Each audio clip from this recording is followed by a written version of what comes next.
40 termine la séance sur une nouvelle hausse portée par les valeurs liées à la reprise dans le sillage d'absence d'informations alarmantes concernant le nouveau variant Omicron.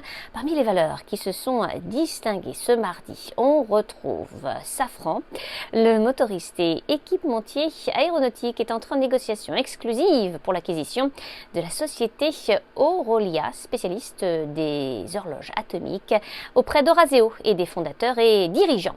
Le reste de l'actualité, Engie, la société fraîcheur de Paris, codétenue par le groupe d'énergie et RATP, va devenir l'opérateur du réseau de froid urbain de la ville de Paris.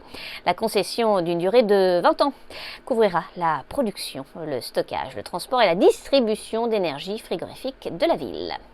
Dans le reste de l'actualité, Verallia, le conseil d'administration du spécialiste de l'emballage, a décidé de dissocier les fonctions de président du conseil d'administration et de directeur général à l'issue de l'Assemblée générale des actionnaires du 11 mai 2022. Michel Giannuzzi demeurera président du conseil d'administration et Patrice Lucas sera désigné directeur général.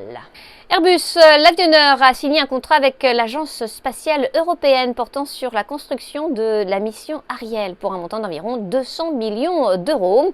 Stellantis, le constructeur automobile, vise de son côté un chiffre d'affaires annuel supplémentaire d'environ 20 milliards d'euros d'ici à 2030 grâce aux produits et abonnements basés sur les logiciels automobiles. Et puis Veolia Environnement et Suez, l'autorité britannique de la concurrence, va ouvrir une enquête approfondie concernant le rapprochement entre les groupes de services aux collectivités en raison d'une potentielle réduction de la concurrence. Enfin, Worldline, le spécialiste des paiements électroniques, a signé un accord portant sur l'acquisition de 80% des activités d'acquisition commerçants d'Eurobank, l'un des principaux acquéreurs en Grèce, avec une part de marché de l'ordre de 20%.